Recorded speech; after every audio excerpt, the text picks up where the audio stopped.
investigator, anyone with a line 1 in their human design profile. So you're either a 1-3, a 1-4, a 4-1, or a 5-1. In today's short and sweet video, I'm going to go into the essentials of what it means to be an investigator. And after that, if you want to go deeper, I'm doing an incredible video that is longer, where I'm going into interviews with several line 1 profile people and how this actually plays out in real life, which is so helpful. And I'm also doing a couple of videos that are case studies of some really amazing 1 profiles. I will link all of those videos in the description box so that you can find them easily. If you're new to my channel, I'm Karen McMullen. I share human design as well as channeled guidance with the intention of helping you to really step into your own unique power to serve in this world. The 1 is called the investigator because they're really investigating the foundation. They're concerned about what's solid, what's true, what's real, what can I rely on that will give me a sense of security. They're the ones to go to ask, what really works, what's true.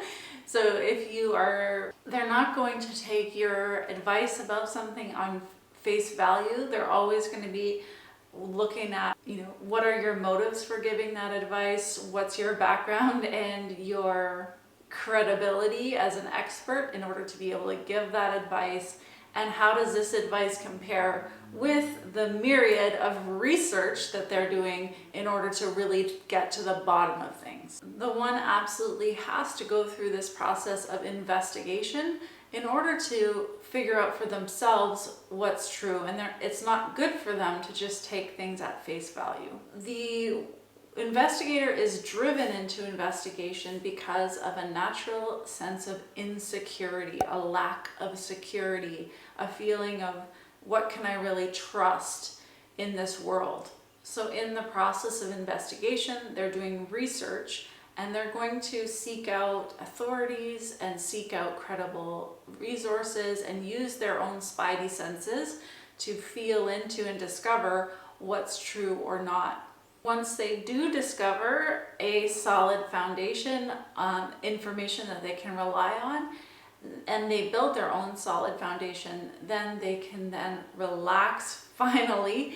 And in the process of doing all that investigation and finding out what's real and true, they then become experts themselves in the topic that they have investigated. So for example, if you watch the case study of Rory Evelyn, he was told in Canadian history a certain version of the story of the First Peoples in the area where he's from, but it didn't match up with his experience of First Nations people he knew in that area.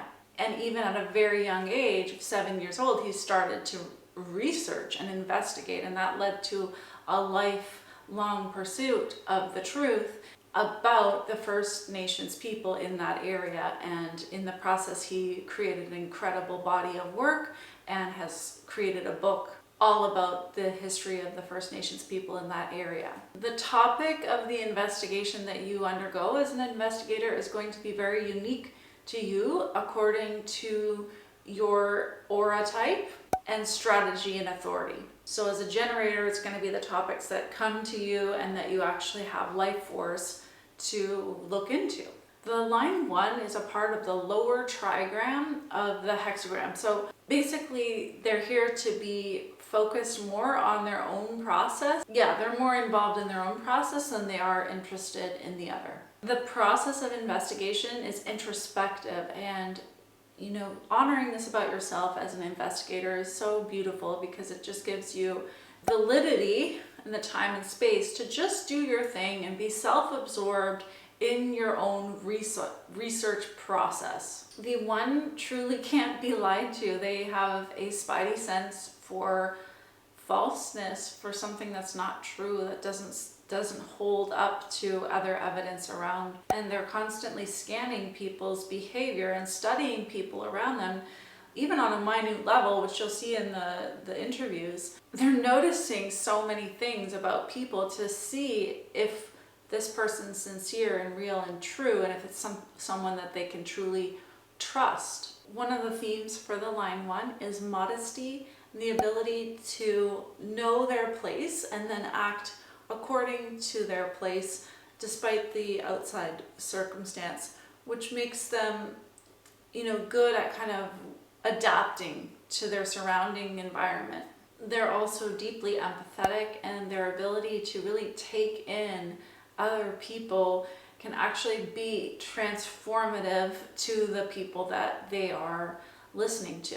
And it makes sense, because if they're so sensitive to insecurity and wanting to get to the foundation of things, then they're taking people in with that view of what's the truth. And it's so amazing to be around people who are really seeing the truth of who you are. When the line 1 is in their not self, they can have a feeling of inferiority, which is because they didn't really give themselves the chance to be totally self-absorbed and to give themselves the security of knowledge and research, which will really bolster their sense of security in who they are. So you can avoid that simply by validating your own need for this self-absorbed, introspective process of investigation that's really essential and core to who you are and your role, which is so valuable to all of us, because we look to the ones to become the authorities who have this hard-won truth about what we can really rely on.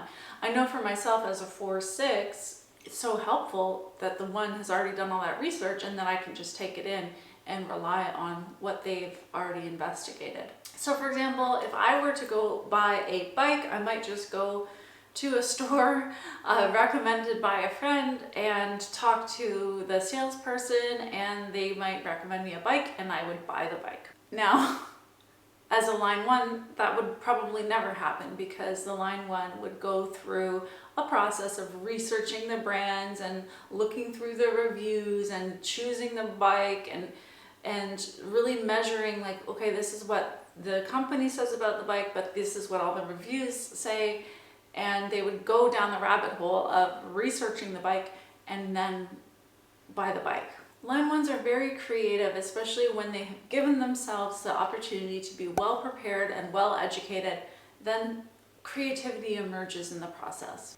And you'll definitely see this in the interviews. Every single person that I interviewed as the line 1, they've created the most amazing things. Because of this insecurity that the 1 struggles with, they have a tendency or a theme to become a self-provider. They want to create their own security in the world. It's a real driver for them. That way they're not relying on anyone else, and they're really the master of their own destiny.